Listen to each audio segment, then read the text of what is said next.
कि आने वाले 1 वर्ष में जो मंदिर पूरा होना है, जिसमें प्रथम तल और दूसरा तल होना है, उस पर जो कार्य हो रहा है वह भी पूरा हो सकेगा। यानी एक साल का भी टारगेट है, मतलब प्रथम तल तो लगभग तैयार है, सेकंड और थर्ड फ्लोर उसका मान के चले कि अगले 1 साल में वो पूरा कंप्लीट हो जाएगा। निश्चित निश्चित वर्ष 2024 में फेज 2 में मंदिर निर्माण पूरा। हमारे साथ में राम मंदिर निर्माण समिति के चेयरमैन नृपेंद्र मिश्रा जी हैं। सर, अब तैयारियां तो भव्य तरीके से चल रही है। क्या ये माना जाए कि जितना ज़्यादा इंतज़ार करना पड़ा राम मंदिर के निर्माण को लेकर 500 साल से ज़्यादा, क्या उसी तर्ज पर हम उम्मीद कर सकते हैं कि अयोध्या में 22 जनवरी को प्रोग्राम होने वाला है, समारोह होने वाला है? देखिए,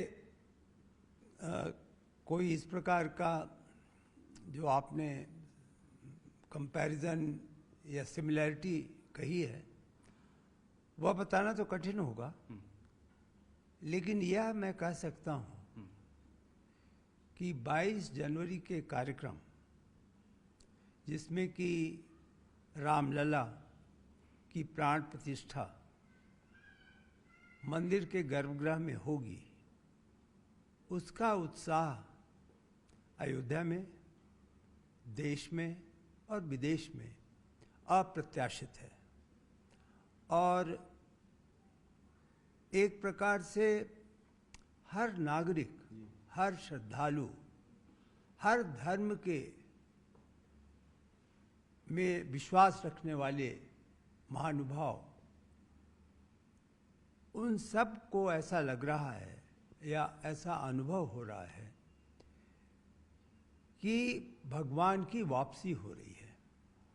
अयोध्या में उनके प्रतिष्ठित स्थान पर अब भगवान की वापसी होगी, इसका संतोष सभी को है। और उसका एक मुख्य कारण है। मुख्य कारण यह है कि वर्ष 2014 के पहले देश के हर नागरिक ने यह आशा छोड़ दी थी कि यहाँ मंदिर का निर्माण हो सकेगा। राष्ट्रीय एजेंडा पर यह विषय नहीं था,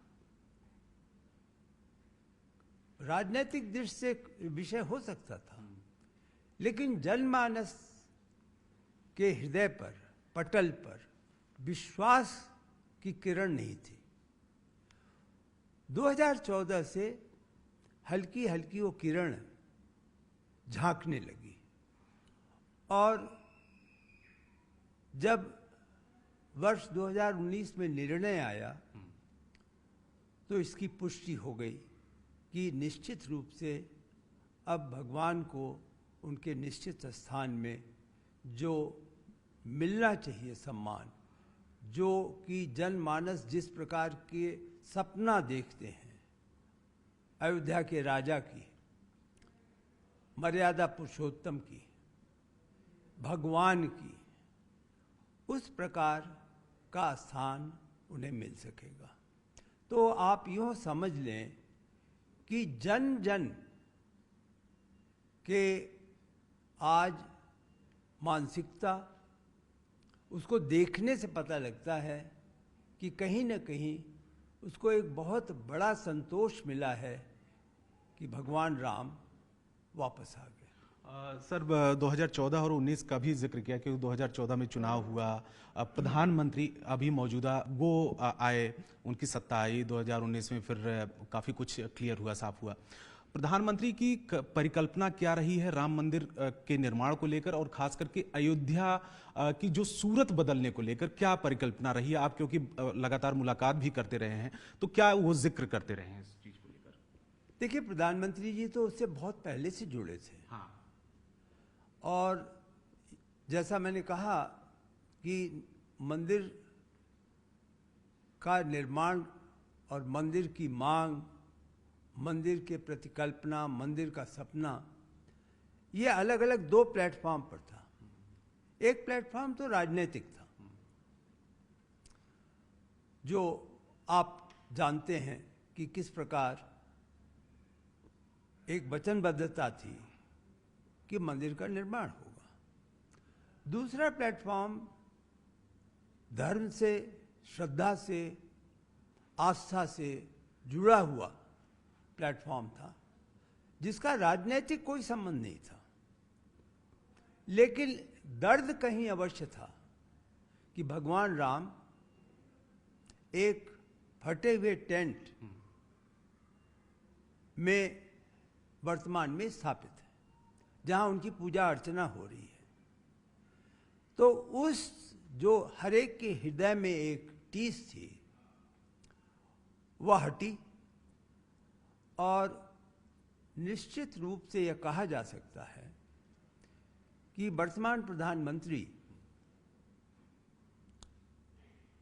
अपने सीमाओं के अंतर्गत, मैं जब सीमा कहता हूं तो उनकी कॉन्स्टिट्यूशनल सीमा, उसको मैं कह रहा हूं। मैं यहां पर कोई और सीमा का संकेत नहीं कर रहा हूं। जो एक तरीके से उनके पद की गरिमा और जो कॉन्स्टिट्यूशनल सीमा के अंदर वो कार्य करते हैं, जो एक एथिकल स्टैंडर्ड है विधान के अनुसार, उसके लिए वह अपने ढंग से प्रयत्नशील थे। और 2019 के निर्णय पर आपको मालूम है कि उन्होंने सभी को संदेश दिया था, देश के नागरिकों को, कि इसमें कृपया जीत और हार का प्रश्न नहीं माने, केवल यह मान करके चलें कि भगवान अयोध्या में वापस लौट रहे हैं। आपने ये भी पूछा कि समय समय पर मैं उनसे मिलता रहा। जी हाँ, कभी कभी अवसर मिला उनसे मिलने का, और ये तो जाहिर है कि हमारे एजेंडा में प्रथम विषय मंदिर के निर्माण की प्रगति होगी, उसे मैं अवगत कराता था।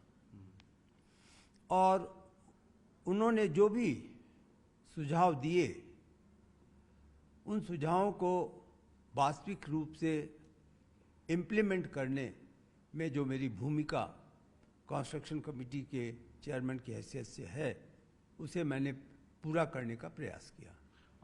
सर, 22 तारीख का जो कार्यक्रम समारोह है, इस दौरान क्योंकि हर कोई आदमी, चाहे वो देश में हो चाहे विदेश में हो, हर कोई आदमी 22 तारीख के समारोह में जाना चाहता है, तो उसके लेकर किस तरीके से, क्या क्राउड मैनेजमेंट भी बड़ा एक चैलेंज होगा? आपने सुना भी होगा प्रधानमंत्री जी की अपील, आपने सुना होगा अन्य संगठनों की अपील, आपने सुना होगा ट्रस्ट के जनरल सेक्रेटरी साहब की अपील कि 22 जनवरी को कृपा करके अयोध्या में यात्रा ना करें, क्योंकि उस दिन आयोजन उन्हीं महानुभावों तक सीमित है जिन्हें आमंत्रित किया जा रहा है। लेकिन 23 तारीख से जनमानस को भगवान के दर्शन करने की सुविधा प्राप्त होगी। और यह अनुमान लगाया जा सकता है कि जिस प्रकार की एक भीड़ आएगी, जो अयोध्या में उतरेगी, वह अप्रत्याशित होगी। अब तो आप जानते हैं कि आने जाने की सुविधाएं भी बढ़ गई हैं।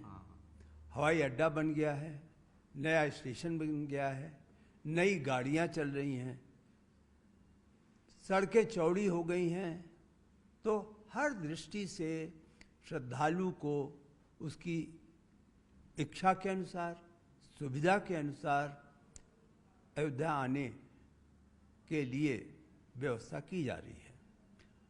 आपने सही कहा, 22 तारीख के पहले कुछ मॉक ड्रिल भी होगी कि किस प्रकार, कहाँ से श्रद्धालु चलेंगे, कितना समय किन किन बिंदुओं पे होगा, स्कैनिंग करानी है अपने वस्तुओं की तो उसको कितना समय लगेगा, स्कैनिंग के बाद उस सामान को लॉकर में जमा करना है तो कितना समय लगेगा, लॉकर में जमा करके फिर वो वापस उसी मार्ग पर आएगा तो आगे चल करके उसकी व्यक्तिगत फ्रिस्किंग होगी, उस पर कितना समय लगेगा, और फिर भगवान तक पहुंचने के लिए जो 5 मंडप हैं उनको पार करके जब वो गुरु मंडप में भगवान के समक्ष उपस्थित होगा और अपनी आस्था श्रद्धा सभी के फूल वहाँ अर्पित करेगा, तो इसका एक मॉक ड्रिल किया जा रहा है कि कुल कितना समय एक व्यक्ति को लगेगा और उस प्रकार हम क्या क्या करें जिससे लोगों को निराशा नहीं हो। यद्यप संख्या की दृष्टि से आप ये मान के चलें कि भगवान के समक्ष बहुत ज़्यादा समय नहीं मिल सकेगा, लेकिन उसे यह तो एक तरीके से सेटिस्फैक्शन होगा, संतोष होगा कि वह भगवान के दर्शन कर सका, भगवान के मंदिर को देख सका, और उसको यह भी विश्वास हो जाएगा कि आने वाले 1 वर्ष में जो मंदिर पूरा होना है, जिसमें प्रथम तल और दूसरा तल होना है, उस पर जो कार्य हो रहा है वह भी पूरा हो सकेगा। यानी एक साल का भी टारगेट है, मतलब प्रथम तल तो लगभग तैयार है, सेकंड और थर्ड फ्लोर उसका मान के चले कि अगले 1 साल में वो पूरा कंप्लीट हो जाएगा। निश्चित वर्ष 2024 में फेज 2 में मंदिर निर्माण पूरा, मंदिर के परकोटा के बाहर 7 अन्य मंदिर जो बनाए जा रहे हैं उनका निर्माण, सुविधाएं, ये सभी चीजें 2024 तक पूर्ण करनी है हमें, और फिर अंतिम चरण 2025 तक है जब पूरा कॉम्प्लेक्स, पूरा परिसर जो है 71 एकड़ का, उसमें जो अन्य निर्माण है वो लिए जाएंगे। आपके सामने जो राम मंदिर का मॉडल है, अगर हम 2025 तक की बात करें तो पूरा का पूरा इसी शेप में, इसी आकार में नजर आएगा। जी, ये तो आपको दिसंबर 2024 में आएगा। ये परकोटा तक है, यानी ये कुल मिलाकर लगभग 8.5 एकड़ को संकेत कर रहा है, जिसमें 2.5 एकड़ मंदिर है, बाकी परकोटा है। परकोटा आप देखें तो करीब 700 मीटर इसकी लंबाई है। इस परकोटा से आप यूं समझ सकते हैं कि मंदिर की सुरक्षा और मंदिर की सीमा निर्धारित हो रही है। परकोटा में 6 मंदिर हैं जो बनाए जाएंगे। मुख्य मंदिर में ईस्टर्न गेट से आप आ रहे हैं, 5 मंडपों से गुजरेंगे और गुजर करके आप गर्भगृह में सैंक्टम सैंक्टोरम में पहुंचेंगे। तो यह तो दिसंबर 2024 के निर्माण का एक तरीके से एक मॉडल रखा है, और इसलिए भी रखा है कि यह प्रतिदिन मुझे याद दिलाता है कि दिसंबर 2024 तक क्या कार्य पूरा होना है। सर, ज़्यादा टाइम आपका नहीं लेंगे, बहुत कीमती है टाइम। क्या मूर्ति फाइनल हो चुकी है जो रामलला की है? 5 साल कहा जा रहा था कि 5 साल के एक बच्चे की होगी मूर्ति, और उसके लेकर क्या प्लानिंग है? क्या नगर में घुमाया जाएगा पर्दे के पीछे? इसके बारे में मैं कोई भी ऐसा नहीं आपको सूचित कर सकता हूँ जो कि मेरा कार्य क्षेत्र नहीं है। श्री चंपत राय जी जो जनरल सेक्रेटरी हैं, गोविंदेव गिरी जी जो कोषाध्यक्ष हैं, अन्य महानुभाव जो ट्रस्ट के सदस्य हैं, वह लोग निर्णय लेंगे कि प्राण प्रतिष्ठा के लिए क्या क्या विधि विधान होगा जिसका कि पालन किया जाएगा। आपने जहाँ तक मूर्ति की बात की है, तो मूर्ति का जो सभी ट्रस्ट के सदस्य 29 दिसंबर को आमंत्रित किए गए थे, उन्होंने तीनों मूर्ति जहाँ बन रही थी और मूर्तिकार जहाँ पर उपस्थित थे, भ्रमण करके उसका मूल्यांकन किया, और हर ट्रस्टी ने अपना मत एक कागज में लिखकर चंपत राय जी को सौंप दिया है। हमारे अध्यक्ष जो हैं महान स्वामी नृत्य गोपाल दास जी हैं, तो उनके समक्ष वो सभी चीज़ें हैं, और उचित समय पे श्री चंपत राय जी मूर्ति के अंतिम मूर्ति जिसका कि प्राण प्रतिष्ठा होगी, जिसकी उसका एक तरीके से वो घोषित करेंगे परिणाम, और बाकी 2 मूर्तियां भी ट्रस्ट ही ले रहा है। ऐसा नहीं है कि बाकी दो मूर्तियों का महत्व कम है। वो मूर्तियां भी ट्रस्ट की हैं और उसका सदुपयोग कैसे होगा यह भी ट्रस्ट अपना निर्णय लेगा।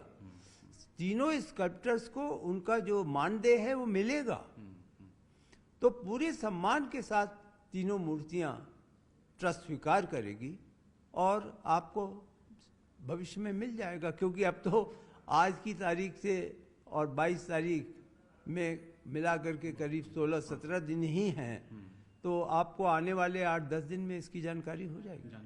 आखिरी सवाल सर, बहुत कौतूहल है इस सवाल को लेकर, जवाब जानना चाहें। प्राण प्रतिष्ठा के वक्त वहाँ पर कौन लोग रहेंगे उस दौरान गर्भगृह में, अगर आप बताना चाहें। दूसरा सवाल एक साथ में है, क्या 22 तारीख को हम ये उम्मीद करें कि ये यादगार पल तमाम लोगों के लिए होगा, करोड़ों लोगों के लिए होगा, और जो खास करके टीवी पे देखेंगे कि इस तरीके के जो प्रोग्राम है, भव्य प्रोग्राम, जितना इंतजार उससे बड़ा जो है प्रोग्राम रहा। ये कार्यक्रम तो एक बहुत व्यापक रूप से निश्चित किया जा रहा है। इस कार्यक्रम में इंफॉर्मेशन ब्रॉडकास्टिंग मिनिस्ट्री की महत्वपूर्ण भूमिका है, राज्य सरकार की महत्वपूर्ण भूमिका है, और एक एक गांव में पल पल की जो सूचना है वो कैसे पहुंचे, इस पर विचार किया जा रहा है। जहाँ तक आपने पूछा कि कौन लोग कहाँ रहेंगे, तो गर्भगृह में अधिक से अधिक 8 से 10 लोग रह सकते हैं। अधिक से अधिक, वहाँ जितनी जगह है उसमें। वहाँ पर जो प्राण प्रतिष्ठा के विधि विधान के लिए आमंत्रित किए गए हैं, जो लोग की 15-16 तारीख से वहीं रहेंगे, उनको अवसर मिलेगा। प्रधानमंत्री जी रहेंगे, माननीय मुख्यमंत्री जी रहेंगे, राज्यपाल महोदया रहेंगी। तो इस प्रकार से एक सीमित लोग गर्भगृह में रहेंगे। गर्भगृह के बाहर 5 मंडपों में साधु संतों को बैठने की व्यवस्था है, और उसके बाद मंदिर का जहाँ स्टेयर है, जहाँ सीढ़ियाँ हैं, वहाँ पर करीब 3000 कुर्सियाँ हैं, जिस पर कि अति विशिष्ट लोग आमंत्रित किए गए हैं, उनकी व्यवस्था की जा रही है। तो इस प्रकार से यह व्यवस्था होगी।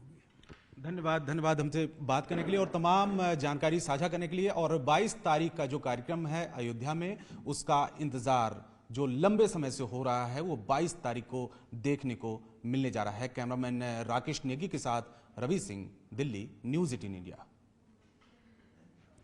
शुक्रिया सर।